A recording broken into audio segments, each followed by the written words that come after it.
Hello, and welcome to this National Press Foundation program for journalists on best ways to use Twitter in your reporting. I'm Linda Topping-Streitfeld, the Director of Programs at NPF. For those who don't know us, the National Press Foundation is a nonprofit. We're based here in Washington, D.C., and our mission is to improve the work of journalists in the U.S. and around the world. We do that through education and awards. I'm very excited that we're able to present this three-part series on using Twitter. Today, we'll cover the essentials of reporting with Twitter, and we'll build on that over the next 2 Tuesdays. 1 week from today, on October 16th, we'll talk about how to engage with Twitter users. And finally, on October 23rd, we'll have a session on using Twitter safely and legally. I encourage all of you to engage with us today by asking questions as we go. You can type them into the chat panel on your screen, and we'll get to as many as we have time for. By tomorrow, we expect to have a link on our website to the recorded version of this session. If you need a review or you want to share it with a friend, you can find it at nationalpress.org. We're very pleased today to be talking with Mark S. Luckey, currently the Manager of Journalism and News at Twitter. He's a multi-platform journalist and editor, founder of the digital journalism blog 10,000 Words, and author of the Digital Journalist's Handbook. Mark has produced multimedia and interactive stories for the Center for Investigative Reporting, Entertainment Weekly, the Los Angeles Times, and others. He joins us from New York. Mark, welcome. Hi everyone. Thank you for joining us for the Twitter for Journalists webinar. We'll be discussing some of the ways that you can be using Twitter in your reporting, and I'd encourage you to tweet questions with the hashtag #NPFWebinar. So let's get started.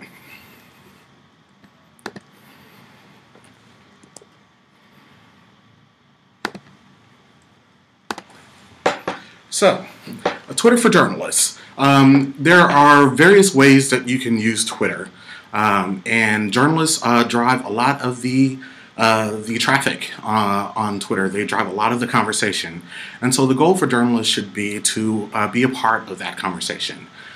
You have the news, you have the things that people want to hear about, want to interact with, and not just national journalists, local journalists, journalists from all over the world. So you are uniquely placed on Twitter to really drive the conversation. So there are many ways to use Twitter. One of the questions that people ask the most is, what's the right way of using Twitter? And my answer to that is always, there's no right way of using Twitter. Different things work for different people. So the first thing that you should do is to listen. Obviously, if you get on Twitter and you follow people, you want to actually listen to what they're saying.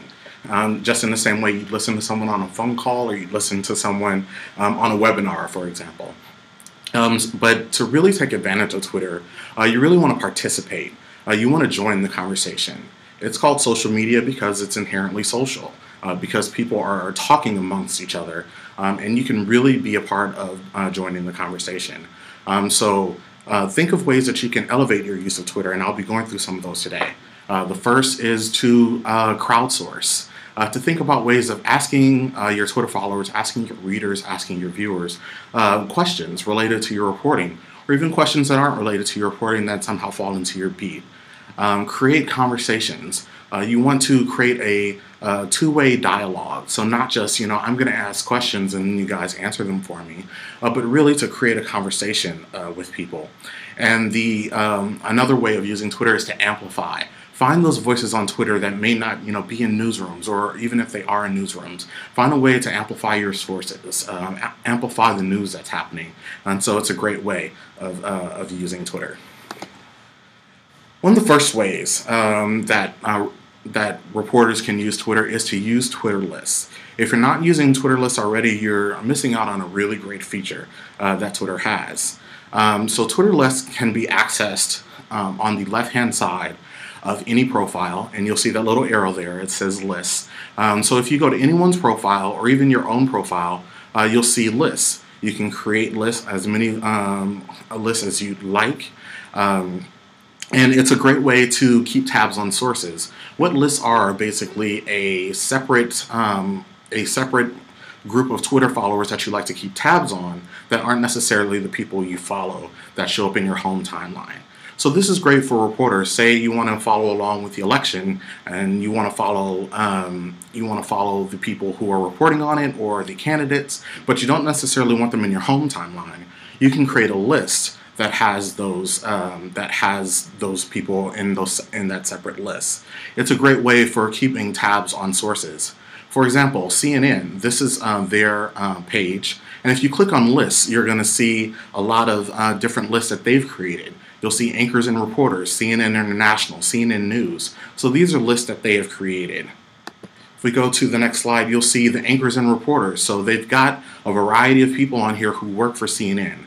Dr. Sanjay Gupta, Nancy Grace, Jim Acosta. These are all people who work for CNN. And it's a great way to group people to say, I just want to find out what the anchors and reporters from CNN are doing. And so it's a great way to keep tabs on that. So the other way, if you're already using lists, you're like, oh, I already know this. There's another way that reporters could be using lists that is a little bit more advanced. So if you click on any Twitter list, you'll see two links. You'll see subscribe to and member of. So lists is either lists that person has created or that they have followed. You can also follow other people's lists. But you can also be a member of lists. People can add you to lists. So for example, this is CNN's page again. These are the lists that they have been added to. You'll see news, you'll see election 2012, you'll see politicians, you'll see lots of news again. So if you click into it, you can see that this person, Rich Copley, has created a list called Election 2012. And they've added CNN, but they've also added a number of other people to it. So why is this important? Because let's say you're trying to find sources, you're trying to find people to interview, you're trying to find people who are related. You can find that using lists to reverse engineer to find out what are the lists that people have associated with people. I'll give you a personal example. I was working on the coverage for the Olympics, and I wanted to find out who were all the Olympians on Twitter. And so I went to Michael Phelps's profile, I clicked on lists on the left-hand side, then I clicked member of, and then I could see obviously people had added him to a lot of Olympics lists and also a lot of swimming and things like that. But I could click on the Olympics list and see all a variety of people that were on Twitter.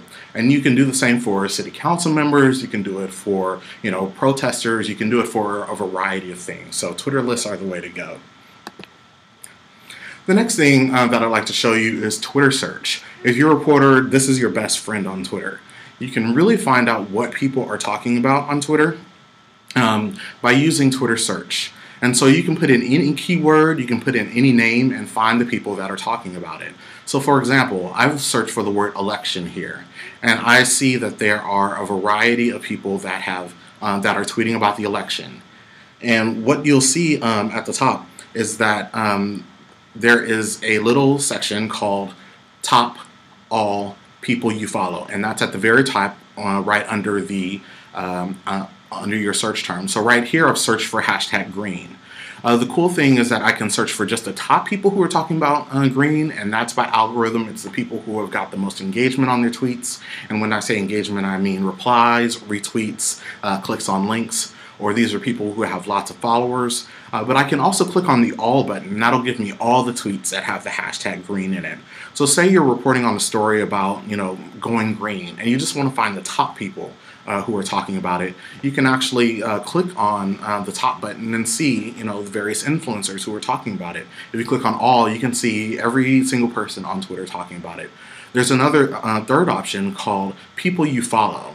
And people you follow is obviously people you follow. So if you just want to search among your followers, say you're trying to find advice on the latest iPhone, but you only trust your friends, you could search for iPhone and then go people you follow, and you will see just tweets from those people that you follow.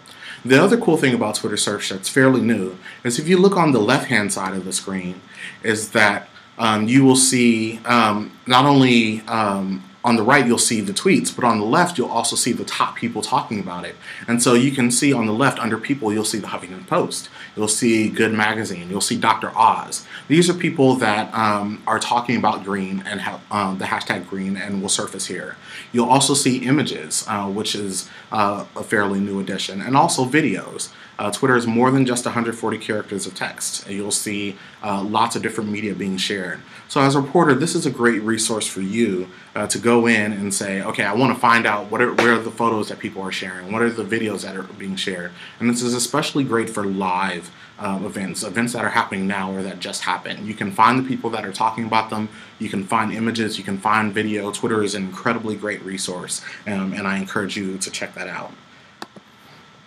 The other thing that reporters can take advantage of is searching by zip code. You can search by location on Twitter. So for example, I wanted to find all the tweets near my hometown of Inglewood, California. The zip code is 90301. And so what I've done is in the search bar, I put near : 90301. And that is going to show me all the tweets from people who have indicated that they are near Inglewood, California.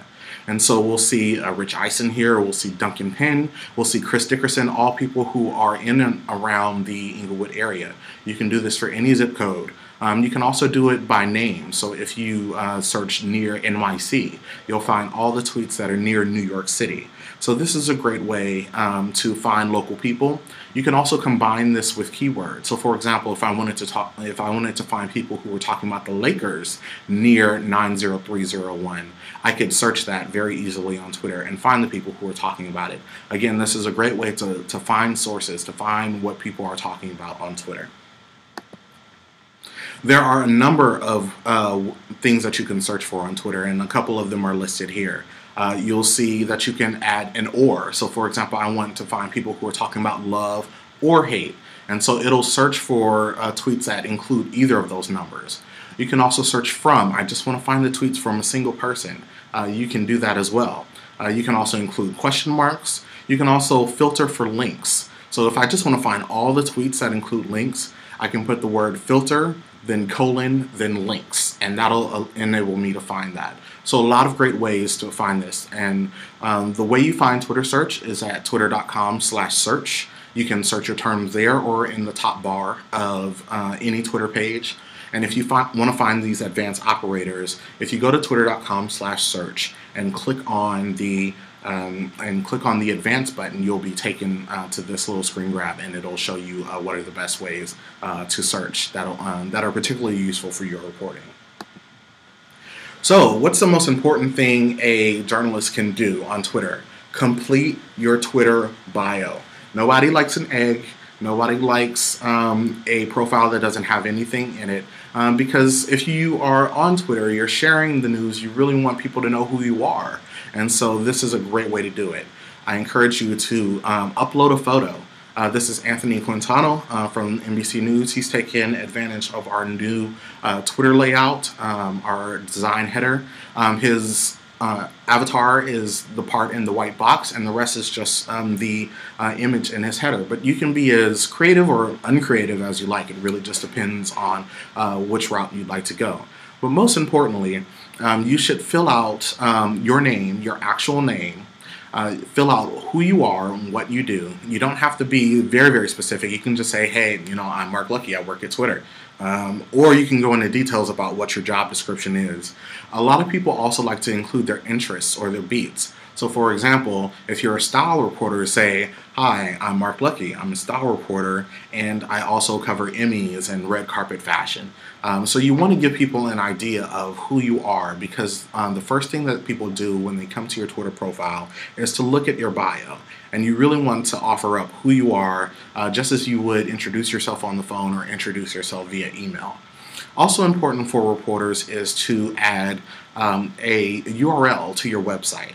Nothing gives you credibility like including a link to your website. It can be the overall website. For example, Anthony has done NBC News here. Or you can go to a lot of news sites have bio pages for each of their reporters or editors. So you can link to that as well. It really just depends on your personal preference. But this really identifies you as, hey, I'm a serious reporter, I'm on Twitter, I'm here to listen to what you have to say, or here's how you contact me, and really just establish that you are a Twitter expert, that people can come to you. The other thing that you'll see on some accounts is this little blue check mark, and that indicates a verified Twitter account.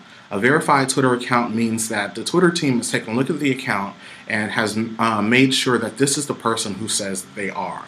For example, Ryan Seacrest here. Lots of people are following Ryan Seacrest. He has up to 8 million followers right now. And so we want to make sure that people are following the right Ryan Seacrest. So what we've done for lots of celebrities, athletes, lots of high-profile people, we've assigned them this verified account. So if you're trying to find out, David Cameron just joined Twitter. If you want to find out, hey, is this the real David Cameron, what you want to do is look for that little check mark. Otherwise, if you don't see it, you should be a little bit more suspicious.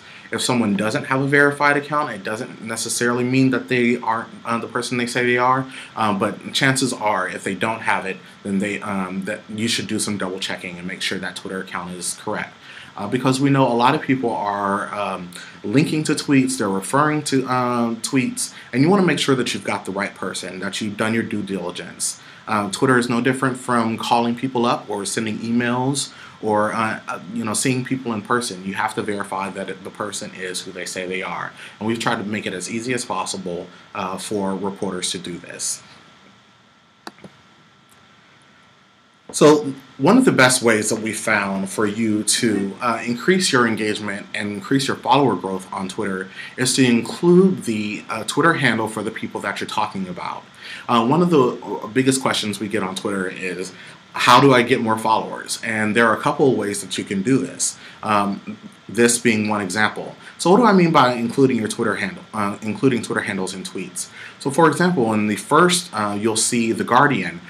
They have included the name of the source and the name of the reporter in the tweet. So if someone wanted to follow the reporter on Twitter, there's their Twitter handle right there. If they wanted to follow the source of the story, they could follow them right there. And so it creates much more engagement on your tweets. People could follow the story along, and it's much better than just, including a link. People know who the actual people are and know how to follow them for more. You'll see Inside Breaking News in the second example. They have included the Twitter handle for the AP. They've used it in the way that you would attribute a quote or attribute a soundbite in traditional journalism. And so they've included the handle for the AP to denote that this is something that we've received from the AP. And so it's a great way to cite your sources.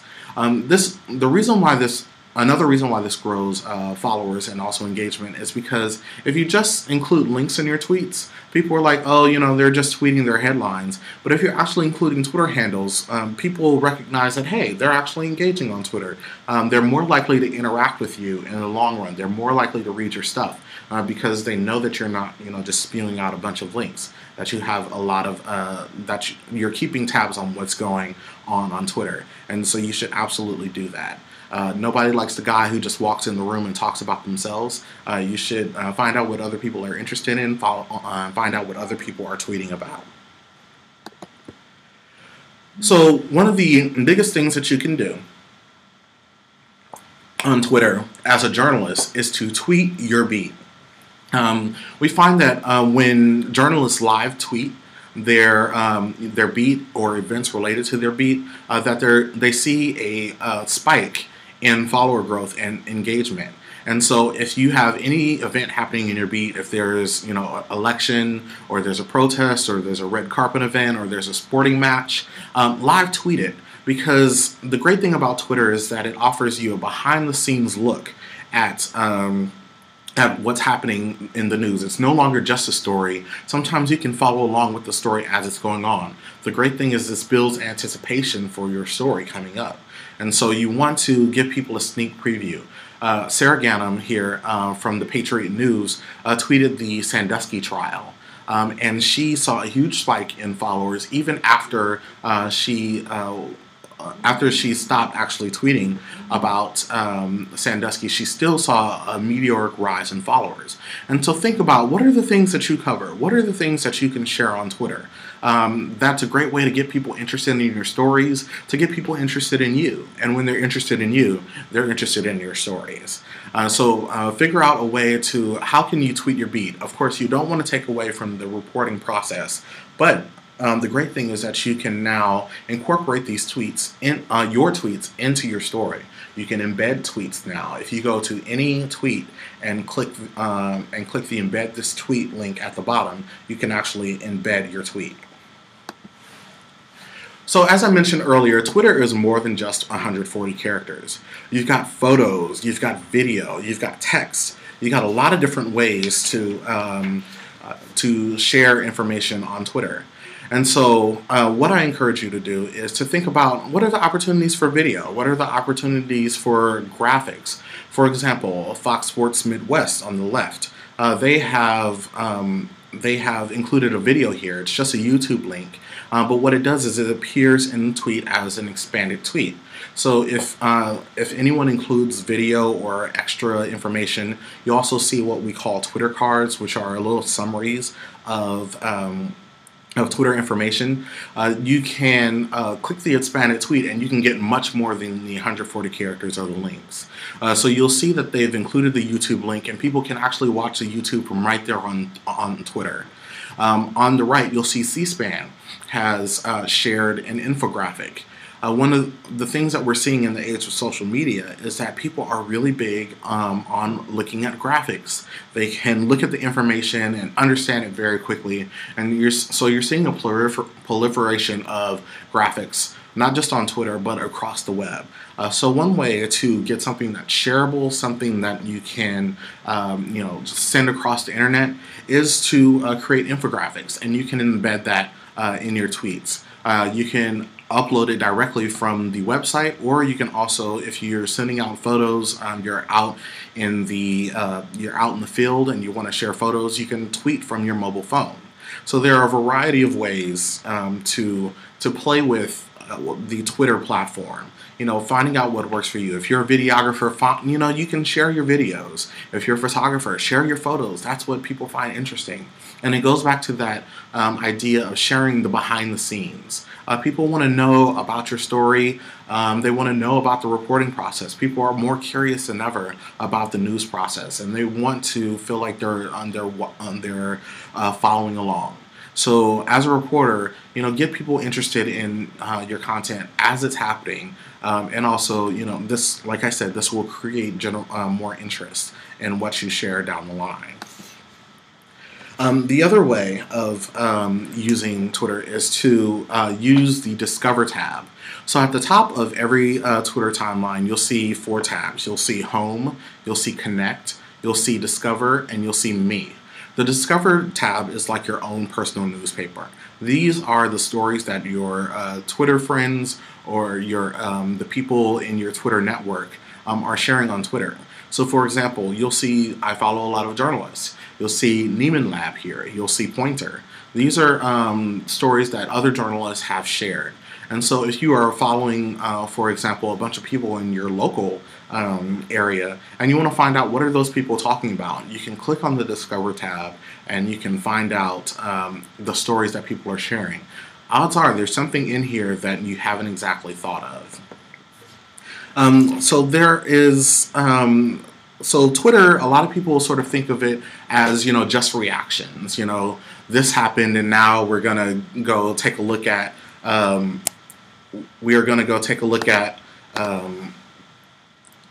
what are the things that people have talked about. So for example, the recent debates, people said, okay, Romney said this or Obama said this, what did people think about that? But there's also news that is breaking on Twitter, and you should use Twitter to seek that out. For example, the Red Sox tweeted valuable information. David Cameron is, as I mentioned earlier, is making news on Twitter. Athletes and celebrities are sharing news on Twitter. So you want to use Twitter as an opportunity to find news as it's happening. One of my favorite examples is Nina Garcia, who's a judge on the reality show Project Runway, tweeted about how she was working with Project Runway.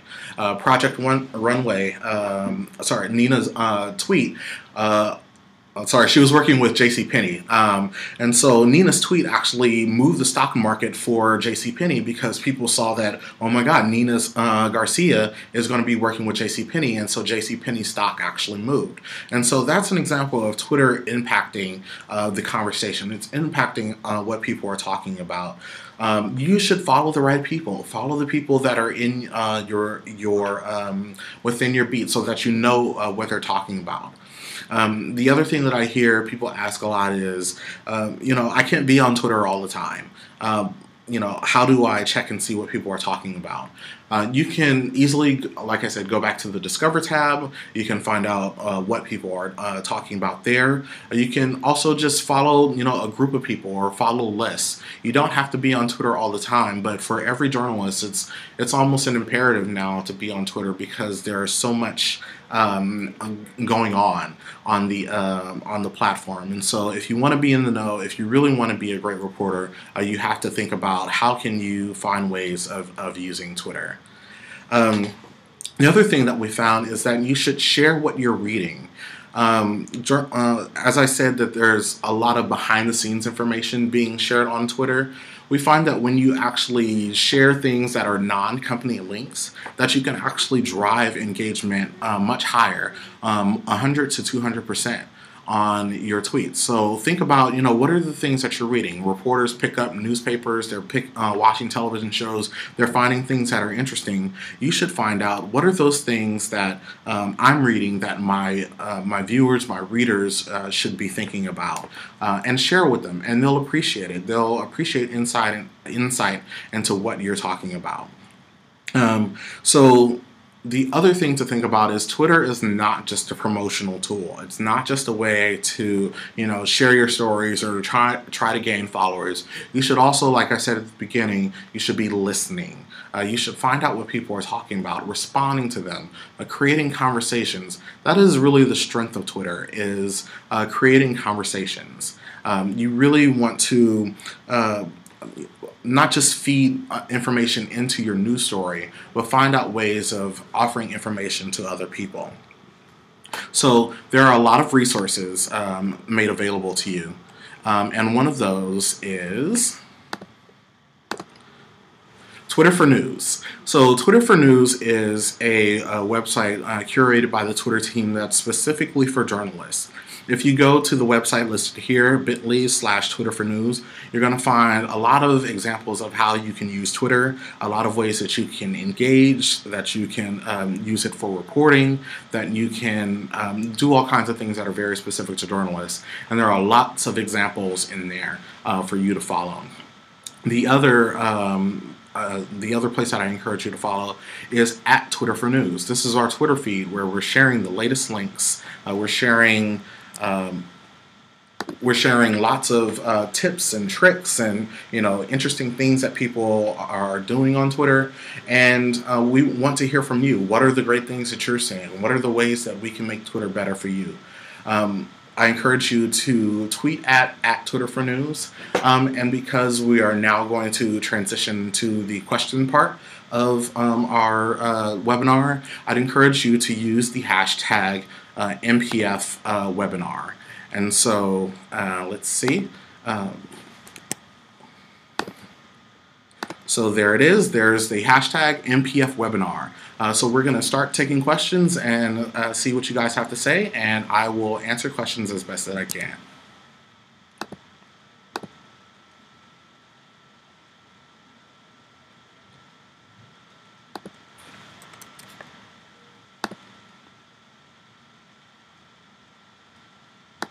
Stand by while we pick this up. All right.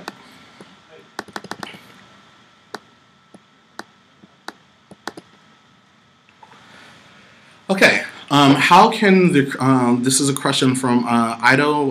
Apologies if I am mispronouncing your name. How can the creator of a list include themselves in that list? So what you can do is if you go to your profile and click the little drop down menu on Twitter, and I'll show you exactly how to do this. Hold on one second. So if you click the little drop down on Twitter next to your profile, you can add yourself to a list, and I'm going to show you this right now.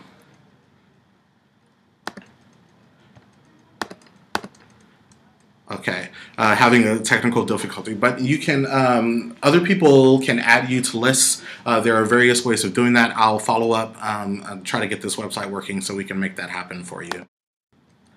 Okay. The question from Pauline, what does it mean to amplify retweeting?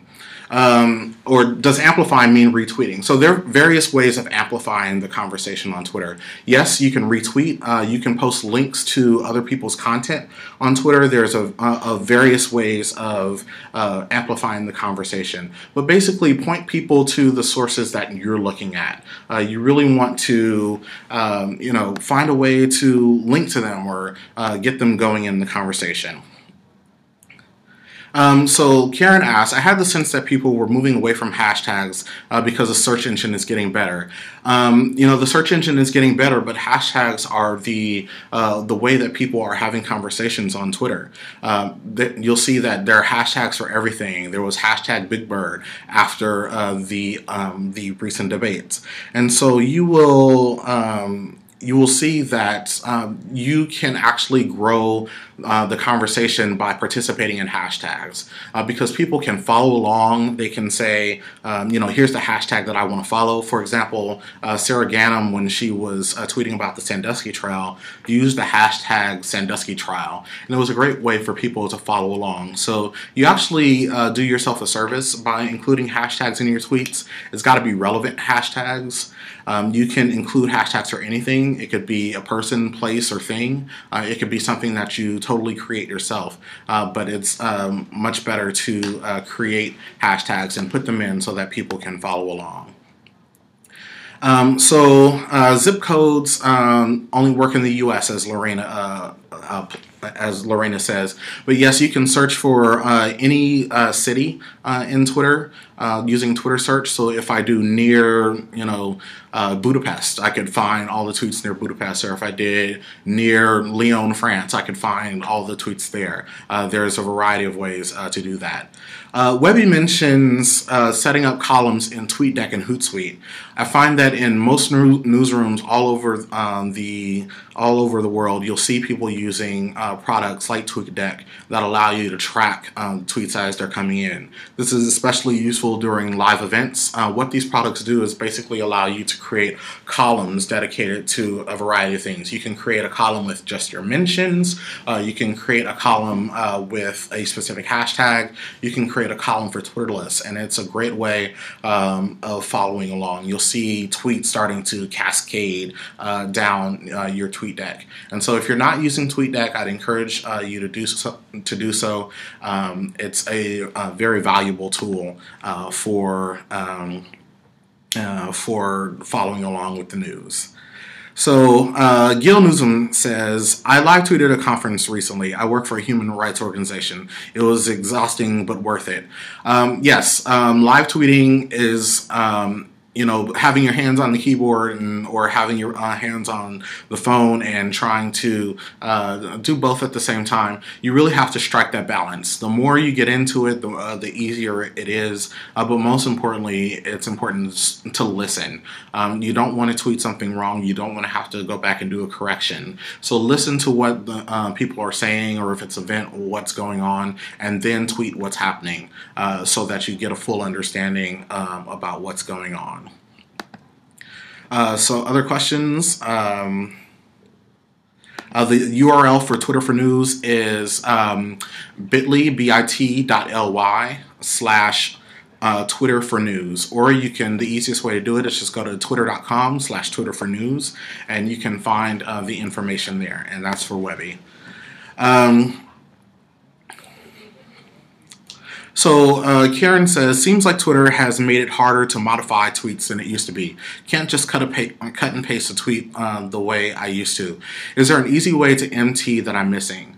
The easiest way is just to use your keyboard the same way you would use a word processing document, and to copy the tweet, put it into a new tweet. If you're using a mobile device, you can, or you're using TweetDeck, you can click the retweet button and hit edit and retweet, and this will allow you to edit the tweet and then or add an MT, add your own information.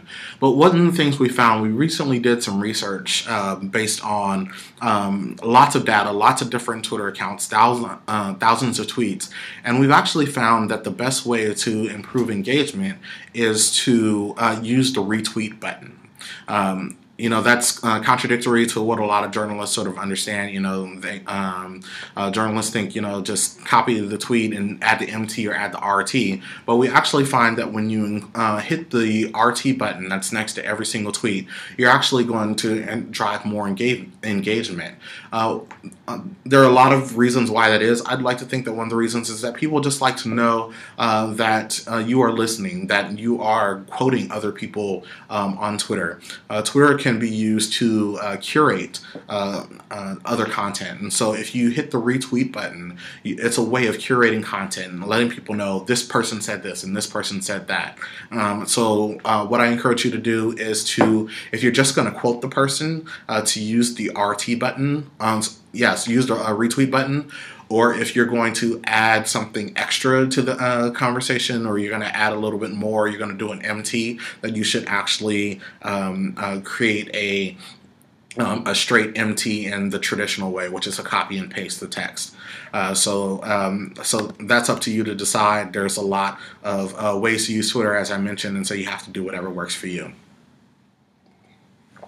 So Leslie asks, if you were trying to put together a list of people on Twitter who tweet the most and have the most followers on a specific topic, how would you get this information? So one of the easiest ways is to, like I said, do a quick search on Twitter, and you can search for the hashtag, you can search for the name, you can search for that person and find the top people on Twitter.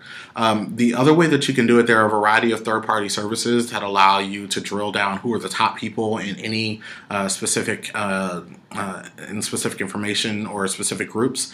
One of those is called Follower Wonk, and that's FOLLOWERWONK.com, Follower Wonk. And what it basically allows you to do is to search a keyword, and it arranges the people by their number of followers. So if I wanted to find the top journalists on Twitter, I could go to Follower Wonk, insert, put in the keyword journalist, and it would rank them by their followers, and that's an easy way to do that. As I mentioned, Twitter lists are a really great resource. If you go to sites like Listorious.com, that's Listorious.com, Listorious.com, you can actually input keywords and find the list that people have been added to, and you can see the most followed list. So if you're looking for people in that way, there are a variety of ways to do it. So next question. C. Jimenez says, hi, what are some ways to seek out quality followers on Twitter? I noticed there are some search engines that can help to do this, and was curious to know what you recommend. So I think where people get it wrong is that you don't necessarily need to go out searching for followers. If you're creating valuable content, if you're interacting with people, if you're using hashtags, if you're live tweeting your content, if you are including handles in your beat, you're actually going to get more engaged people who are following you. And that's really the point. You don't want, just the follower numbers. You actually want people who are really engaged, who really want to follow along with what you're saying, saying. And so you should, just sit back.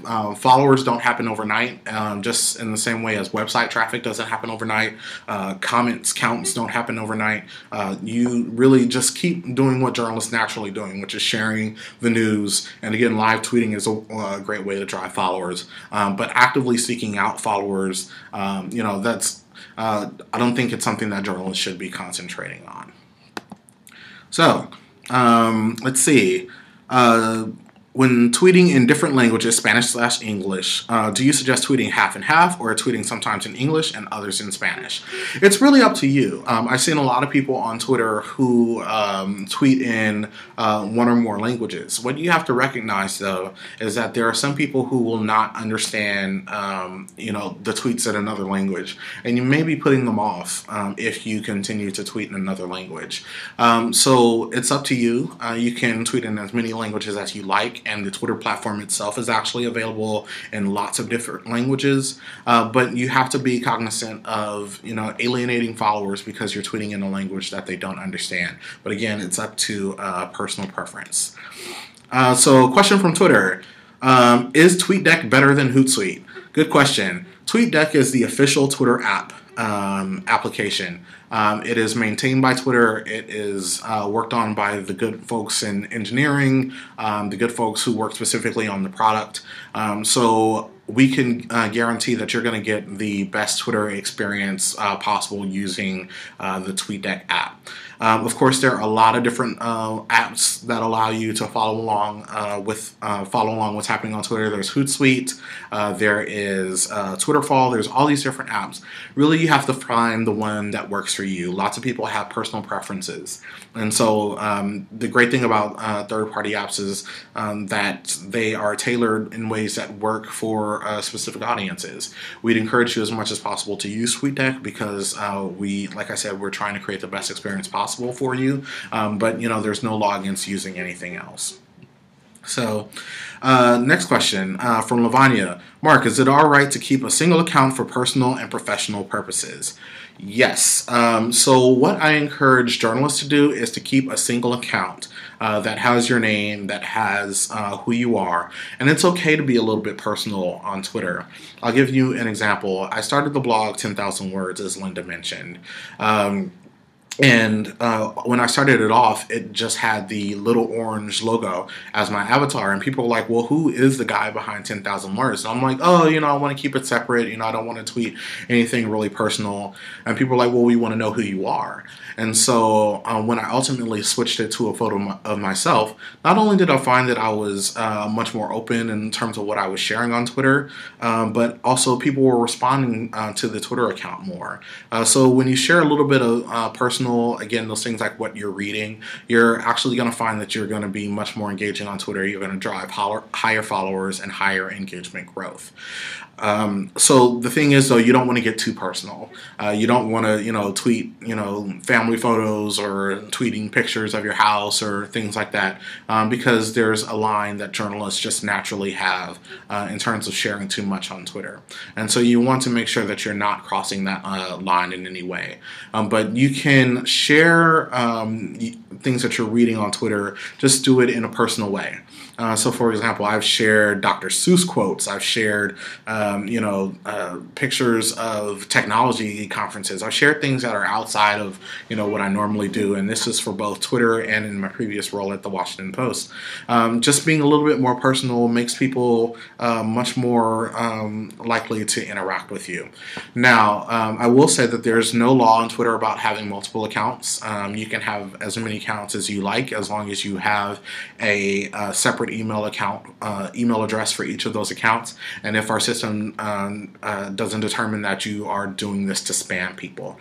But if you want to keep a personal and a private account, a personal account and a professional account, that's totally up to you. It's whatever works for you. And that's a great thing about the Twitter experience. So another question from Twitter. For searching near city, how small are the searchable cities? Can you search for a city of 1,000, 10,000? So the Twitter search is based on geolocation. So you can search for a city of any population as long as it has a place name or something like a zip code. So if I wanted to find, tweets from in the middle of Siberia, I could totally do that on Twitter. You're probably not going to find as many tweets, but you can search that way. And also, if you click on the Advanced Operators tab that I mentioned, and this again will be available on the National Press Foundation website. If you click on the search operators, you can actually drill down the radius. So I can say, okay, I want to search near Paris, but I only want to find tweets within 10 miles of Paris. You can do that as well. Or you could say, I want to find tweets in Siberia, but open it up to 25 miles around Siberia, and you can do that on Twitter. So another question, is it recommended to tweet the same thing many times a day to gain visibility?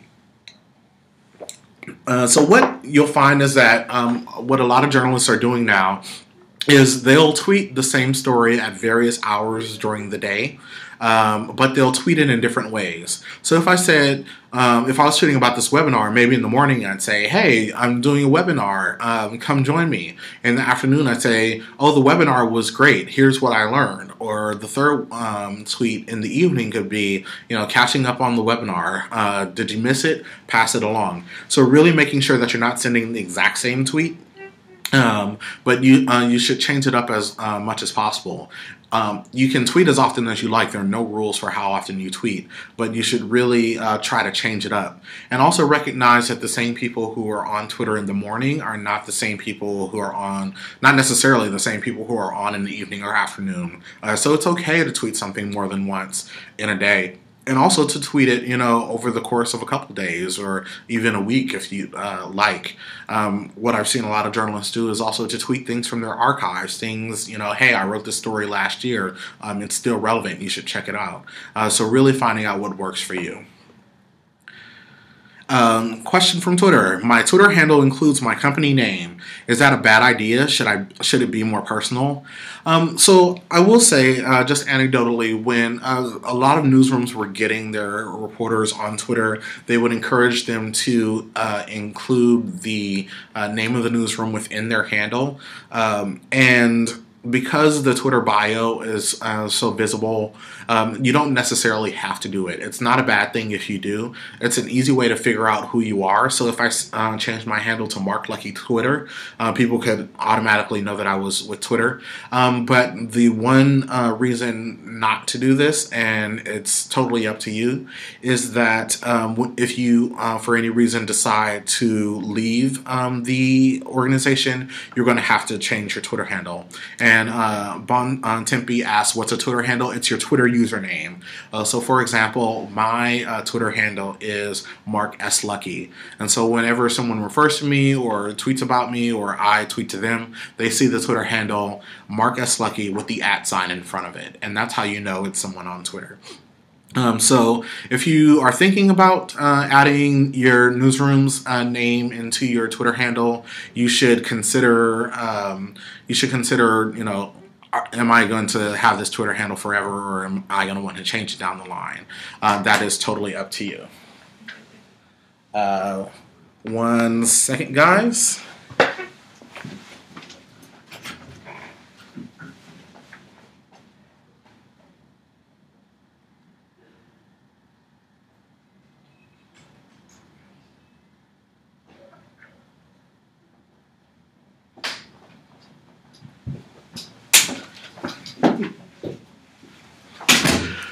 Apologies, technical difficulties. We needed to get the charger in there. I want to make sure that I don't lose you guys, and I'll continue to answer questions. So, next question. What tool is better for social analytics in Twitter? There are a lot of different analytics tools. Some of them are paid, some of them are not paid. We have a lot of official partners now, like Topsy and Dataminer. If you search for our Twitter for Partners program, these are people that we've said are really good at the things like analytics. But of course, There are a variety of other places that you can use. There is Twitter Counter. There's all kinds of places. There's Twitter Grader. So find the one that works for you. So Lavanya asks, what in your honest opinion is the best phone-based app to tweet? I would say it's the Twitter app. We develop a lot of different resources to building out our Twitter app. But of course, there are a variety of apps out there. You really have to find the one that works for you. But I encourage you, we have a Twitter app for iPhone, Android. And you can also, the other thing that you can do is you can tweet using SMS, so by text message. So if you are if you go to your settings and click on mobile, you can actually enable your mobile phone to tweet for you. So Lorraine Flag asks, are you planning on making Twitter for newsrooms in Spanish? Many Spanish-speaking journalists would benefit a lot. We understand that there are a lot of different languages that people are using on Twitter, and we're trying to tailor that as much as possible. We have an entire international team, and we have offices in a variety of locations. So we're working on doing a lot of things that are tailored to places that don't necessarily speak English. Another question, is there an easy way to combine Twitter lists you subscribe to? So you can follow a variety of lists. You can't necessarily subscribe to lists, but what you can do is go to the various lists and create an entirely new list and just follow the different people, add them to lists. So if I have list 1 and list 2, I could create list 3 and just add people from list 1 and list 2 on there. And you can do that by clicking the drop-down menu on a profile, and you can add a person to any list that you create.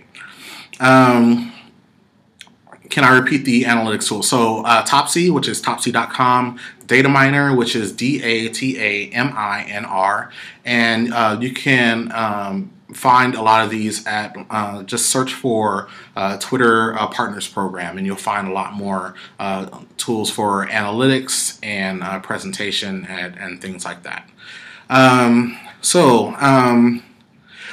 Some from Tijuana Press, some MX Media have safety protocol for their reporters on Twitter. Any advice? So in our last session, we will be covering how to use Twitter safely, and that will include security questions. If you have advanced questions that you'd like to ask specifically, I encourage you to use the hashtag MPF webinar, and we will address that there. Yes, this entire chat will be archived online at the National Press Foundation website, and so we'd encourage you to check that out. Bontempi says, I did not get your Twitter handle name to look for you on Twitter. It's Mark S. Lucky, MarkSLuckie. Jane asks, will next week's session provide different information than today? Yes, it will.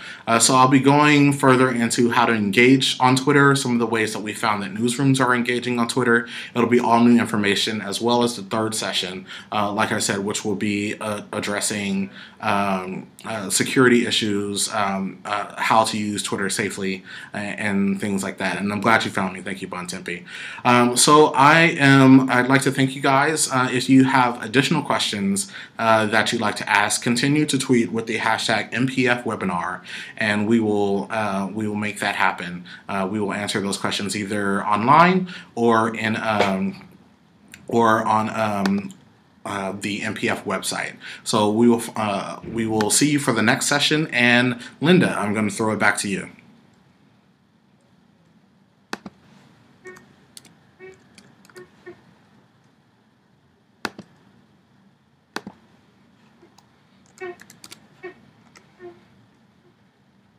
Mark, thank you so much. What a fabulous conversation. Again, we will have the recorded version of this webinar on our website within the next couple of hours. You can go to nationalpress.org to find this recording, as well as information about all of our other programs.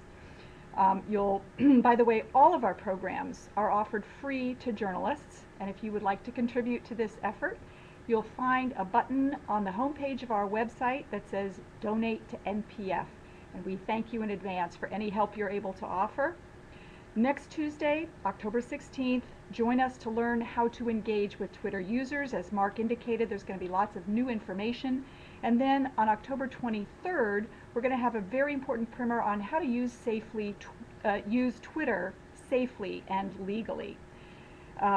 Also, we're going to put up a link in the chat box in a minute to the evaluation for today's webinar, and we appreciate it if you can fill out that evaluation and help us use that information to improve what we do. We'll also tweet the link to that evaluation. So now, for all of us here at the National Press Foundation, many thanks for joining us, and we'll see you next week.